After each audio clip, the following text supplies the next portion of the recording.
The spacecraft and instruments are all together assembled in this chamber behind me, and we are blasting them with acoustic energy to look at the response of the different parts of the observatory and make sure nothing gets damaged. And the reason we do this is to simulate the launch environment for the vibration in the acoustic range during launch.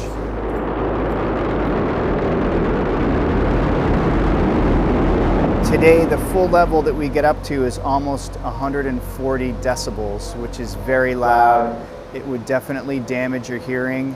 It's like the same kind of noise you'd hear if you were close to an airplane with a jet engine or a very loud rock concert near the speakers.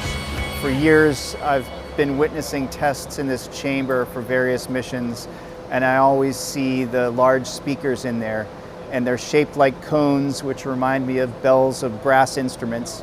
And so I thought, what could we do to have a group of musicians play and see if they could equal the sound that we simulate during one of our launch acoustics tests.